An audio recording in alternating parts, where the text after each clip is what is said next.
Mammukka Pisharody movie അതിനെക്കുറിച്ച് ഒരുപാട് കാര്യങ്ങൾ പറയാനുണ്ട്. അതിലേക്ക് വരാം. അതിന് മുന്നേ ഇന്നലെ തിയേറ്ററിലെത്തിയ ഓഫീസർ ഓൺ ഡ്യൂട്ടി എന്ന് പറയുന്ന ചാക്കോച്ചൻ ചിത്രത്തെക്കുറിച്ച് ജസ്റ്റ് 2 കാര്യങ്ങളൊന്ന് പറഞ്ഞു പോട്ടെ. ഈ ഒരു ചിത്രം ഇന്നലെ വലിയ ഹൈപ്പോ കാര്യങ്ങളോ ഒന്നുമില്ലാതെയായിരുന്നു തിയേറ്ററിലെത്തിയത്. സിനിമയ്ക്ക് ഫസ്റ്റ് ഷോ കഴിഞ്ഞത് മുതൽക്ക് തന്നെ നല്ല റെസ്പോൺസ് ആണ് പ്രേക്ഷകരിൽ നിന്നും ലഭിച്ചിരിക്കുന്നത്. ഇന്നലെ രാത്രിയൊക്കെ 1 മണിക്കൂറിൽ ബുക്ക് മൈ ഷോ ആപ്പിലൂടെ 4000ന്റെ അടുത്ത് ടിക്കറ്റ്സുകൾ വരെ ബുക്ക് മൈ ഷോ ആപ്പിലൂടെ സോൾഡ് ഔട്ട് ആയി. ഒരു ശുഭ സൂചന തന്നെയാണ് ഈ ഓഫീസർ ഓൺ ഡ്യൂട്ടി എന്ന ചിത്രത്തിന് പ്രേക്ഷകർ എത്തുന്നത് കൊണ്ട് മലയാള സിനിമയ്ക്ക് കിട്ടിക്കൊണ്ടിരിക്കുന്നത്. കഴിഞ്ഞ ആഴ്ചയും അതിന് മുന്നത്തെ ആഴ്ചയൊക്കെ തിയേറ്ററിലെത്തിയ സിനിമക്കൊക്കെ തരക്കേടില്ലാത്ത അഭിപ്രായം നേടിയെടുക്കാൻ സാധിച്ചെങ്കിലും പ്രേക്ഷകർ തിയേറ്ററിൽ എത്താത്ത ഒരു അവസ്ഥയിലൂടെയാണ് മലയാള സിനിമ കടന്നു പോകുന്നത്. എന്നാൽ ഓഫീസർ ഓൺ ഡ്യൂട്ടി എന്ന ചിത്രത്തിന്റെ ആദ്യ ദിവസം ഒരു ശുഭ സൂചന തിയേറ്ററിൽ നിന്നും ലഭിച്ചിരിക്കുന്നു. രണ്ടാമത്തെ ദിവസമായ ഇന്ന് വെള്ളിയാഴ്ചയും മൂന്നാമത്തെ ദിവസമായ നാളെ ശനി ഞായർ എന്നീ ദിവസങ്ങളിലൊക്കെ നല്ല രീതിയിലുള്ള ഒരു ബുക്കിങ്ങും അതോടൊപ്പം തന്നെ ബോക്സ് ഓഫീസിൽ കളക്ഷനൊക്കെ ഈ ഒരു സിനിമ നേടിയെടുക്കട്ടെ. കേരളത്തിലും വേൾഡ് വൈഡും. അല്ലെങ്കിൽ മലയാള സിനിമയുടെ കാര്യം വലിയ പരിതാപകരമായി പോവും. ഈ ഒരു വർഷം രേഖാചിത്രം എന്ന് പറയുന്ന മൂവിക്ക് മാത്രമേ വലിയ വിജയം കേരള ബോക്സ് ഓഫീസിൽ നിന്നും വേൾഡ് വൈഡ് ബോക്സ് ഓഫീസിൽ നിന്നും നേടിയെടുക്കാൻ സാധിച്ചിട്ടുള്ളൂ. കഴിഞ്ഞ ആഴ്ച വരെ തിയേറ്ററിലെത്തിയ ബ്രോമൻസ്, ദാവീദ് എന്നീ സിനിമക്കൊക്കെ നല്ല അഭിപ്രായം ഉണ്ടായിരുന്നു. എന്നിരുന്നാലും പ്രേക്ഷകർ അങ്ങോട്ട് തിയേറ്ററിൽ എത്തിയില്ല എന്ന് വേണം പറയാൻ. ചാക്കോച്ചന്റെ ഓഫീസർ ഓൺ ഡ്യൂട്ടി എന്ന ചിത്രത്തിന്റെ ആദ്യ ദിവസത്തെ കേരള കളക്ഷൻ 1,40,00,000 1,50,00,000 ഇടയിൽ വന്നു നിൽക്കും എന്നുള്ള റിപ്പോർട്ടാണ് ഒടുവിലായിട്ട് ട്രാക്കേഴ്സ് പുറത്തു വിട്ടിരിക്കുന്നത്. ചിത്രത്തിന്റെ കറക്റ്റ് കളക്ഷൻ ഫിഗർ നമുക്ക് ഒരു 1-2 മണിക്കൂറിന്റെ ഇടയിൽ തന്നെ അറിയാൻ വേണ്ടി സാധിക്കും. നമ്മൾ ഈ പറഞ്ഞ ട്രാക്കേഴ്സ് പുറത്ത് വിട്ട എസ്റ്റിമേറ്റ് കളക്ഷന്റെ അടുത്ത് തന്നെയായിരിക്കും ഏകദേശം സിനിമയുടെ ഒഫീഷ്യൽ കളക്ഷൻ റിപ്പോർട്ട് വന്നു നിൽക്കുക. ഇനി നമുക്ക് മമ്മൂക്ക പിഷാരടി മൂവി വിശേഷങ്ങളിലേക്ക് വരാം. പിഷാരടി മൂവി ഉണ്ട് എന്നതിൻ്റെ റിപ്പോർട്ട് വന്നതിൻ്റെ ശേഷം ട്വിറ്റർ ആയാലും ഫേസ്ബുക്കിലാണെങ്കിലും വലിയ ചർച്ചയാണ് നടന്നുകൊണ്ടിരിക്കുന്നത്. നല്ല ലൈനപ്പാണല്ലോ മമ്മൂക്കക്ക് ഉള്ളത്. അതിൻ്റെ ഇടയിൽ പിഷാരടി മൂവിയുടെ ആവശ്യം ഉണ്ടോ എന്നുള്ള ചോദ്യം പ്രേക്ഷകർ ചോദിച്ചിരിക്കുന്നു. പ്രേക്ഷകരല്ല, ആരാധകർ ചോദിച്ചിരിക്കുന്നു. അപ്പോൾ അതിൻ്റെ അടിയിൽ വരുന്ന കമൻസ് നല്ലൊരുപാട് പ്രോജക്റ്റുകൾ മമ്മൂക്കക്ക് ഉണ്ടല്ലോ, അതിൻ്റെ ഇടയിൽ കണ്ണ് തട്ടാതിരിക്കാൻ വേണ്ടിയിട്ടാണ് മമ്മൂക്ക രമേശ് പിഷാരടി മൂവി വരുന്നത് എന്നും പറയുന്നുണ്ട് ചില ആൾക്കാർ. അവരിങ്ങനെ പറയാനുള്ള പ്രധാന കാരണം ഇതാണ്. രമേശ് പിഷാരടി അവസാനമായിട്ട് മമ്മൂക്കയെ നായകനാക്കി സംവിധാനം ചെയ്ത മൂവി എന്ന് പറയുന്നത് ഗാനഗന്ധർവനാണ്.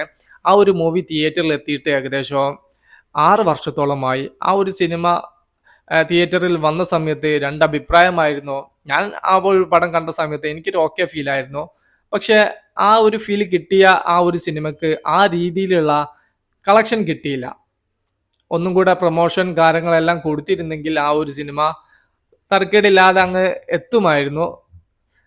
എനിക്കൊരു ആവറേജ് അനുഭവമാണ് ആ ഒരു സിനിമ തിയേറ്ററിൽ സമ്മാനിച്ചത്. അതുകൊണ്ടാണ് മമ്മൂക്ക രമേശ് പിഷാരടി വീണ്ടും ഒരു സിനിമ വരുന്നു എന്ന് കേട്ട സമയത്ത് ആരാധകർ മുഖം ചൊളിച്ചിരിക്കുന്നത്. രമേശ് പിഷാരടിയാണ് ഒരു പുതിയൊരു സിനിമയുടെ പ്രൊമോഷന്റെ ഭാഗമായിട്ടുള്ള ഇന്റർവ്യൂവിലാണ് ഇക്കാര്യം പറഞ്ഞിരിക്കുന്നത്. മമ്മൂക്കയുമായിട്ട് ഡിസ്കഷൻ കാര്യങ്ങളെല്ലാം നടക്കുന്നുണ്ട്. ഉടൻ തന്നെ അതിന്റെ ഒഫീഷ്യൽ അപ്ഡേറ്റ് ഉണ്ടാവും എന്നൊക്കെയാണ് അദ്ദേഹം ആ ഒരു ഇന്റർവ്യൂവിൽ പറഞ്ഞിരിക്കുന്നത്. എന്നാൽ പിഷാരടിയോട് നമുക്ക് കുറച്ച് കാര്യങ്ങൾ പറയാനുണ്ട്. നിങ്ങൾ മമ്മൂക്കയെ വെച്ച് സിനിമ ചെയ്തോളൂ, അതിനൊന്നും യാതൊരു കുഴപ്പവുമില്ല. പക്ഷേ നിങ്ങൾ ചെയ്യുന്ന സിനിമ പുതുമ ഉണ്ടായിരിക്കണം. ഗാനഗന്ധർവൻ പോലത്തെ ചെറിയൊരു ഫീൽ ഗുഡ് മൂവിയാണ് നിങ്ങൾ ചെയ്യുന്നതെങ്കിൽ തിയേറ്ററിൽ പൊട്ടിപ്പാളിസാവും.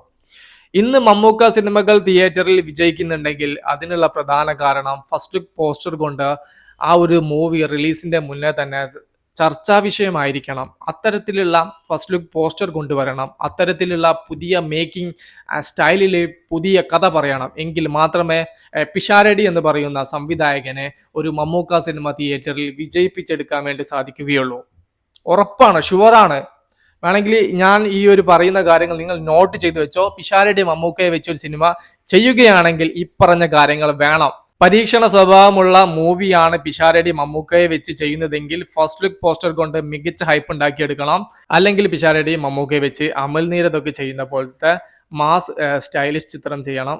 അങ്ങനത്തെ മേക്കിംഗ് ഒക്കെ പിടിക്കാൻ പിഷാരടിക്ക് സാധിക്കുമോ എന്നുള്ളത് നമുക്ക് സംശയമാണ്. പിഷു നിങ്ങൾ ചെയ്യുകയാണെങ്കിൽ ഈ പറഞ്ഞ പോലെ ഒരു പരീക്ഷണ സ്വഭാവമുള്ള, ഇപ്പോൾ കളങ്കാവൽ എന്ന സിനിമയുടെ ഫസ്റ്റ് ലുക്ക് പോസ്റ്റർ കണ്ടില്ല, വേറെ ലെവൽ, വേറെ റേഞ്ച്. അതോടൊപ്പം തന്നെ വന്ന ബ്രഹ്മയുഗം എന്ന് പറയുന്ന സിനിമയുടെ ഫസ്റ്റ് ലുക്ക് പോസ്റ്റർ വേറെ ലെവലായിരുന്നു. റോഷാക്കിന്റെ ഫസ്റ്റ് ലുക്ക് പോസ്റ്റർ അടിപൊളിയായിരുന്നു. പിന്നെ ഇതാ ഫസ്റ്റ് ലുക്ക് പോസ്റ്റർ കൊണ്ട് ഞെട്ടിച്ചത് ഭീഷ്മപർവം. പിന്നെ അമൽനീരദാണ്, വേറെ റേഞ്ചാണ്. ആ ഒരു റേഞ്ചിലൊക്കെ പിടിക്കാൻ ഇവന് പറ്റുമോ അറിയില്ല പിഷാരടിക്ക്. പിന്നെ ബസൂക്ക എന്ന് പറയുന്ന ചിത്രത്തിന്റെ ഫസ്റ്റ് ലുക്ക് പോസ്റ്റർ അടിപൊളിയായിരുന്നു. ഫസ്റ്റ് ലുക്ക് പോസ്റ്റർ കൊണ്ട് ഹൈപ്പ് ക്രിയേറ്റ് ചെയ്യുന്ന സിനിമയുമായിട്ട് പിഷാരടി നിങ്ങൾ വന്നാൽ മതി. നമ്മൾ വീണ്ടും വീണ്ടും പറയുകയാണ്, നിങ്ങൾ സിനിമ ചെയ്യണം, നിങ്ങളുടെ സിനിമ തിയേറ്ററിൽ കാണണമെന്ന് ആഗ്രഹിക്കുന്ന പ്രേക്ഷകർ മമ്മൂക്കക്കില്ല. അമൽനീരദൊക്കെ ആണെങ്കിൽ എന്ത് കൊടുത്തു കഴിഞ്ഞാലും സ്വീകരിക്കും, തിയേറ്ററിൽ ആളെത്തും മമ്മൂക്ക ഫാൻസ്. എന്നാൽ അതുകൊണ്ട് പിഷാരടി നിങ്ങൾ സൂക്ഷിക്കുക. അടിപൊളിയായിട്ട് മമ്മൂക്കയെ വെച്ച് ചെയ്യാൻ പറ്റുന്ന ഒരു സിനിമ കൊണ്ട് മാത്രം വന്നാൽ മതി എന്നാണ് നമ്മുടെ ഒരു അഭിപ്രായം. ഈ ഒരു വിഷയത്തിൽ നിങ്ങളുടെ അഭിപ്രായം ജസ്റ്റ് ഒന്ന് കമന്റ് ആയിട്ട് രേഖപ്പെടുത്തുക. ജിനു അണ്ടർ എന്ന് പറയുന്ന നമ്മുടെ ചാനൽ ആദ്യമായിട്ട് കാണുന്നവരാണെങ്കിൽ സബ്സ്ക്രൈബ് ചെയ്യുക. Okay, by.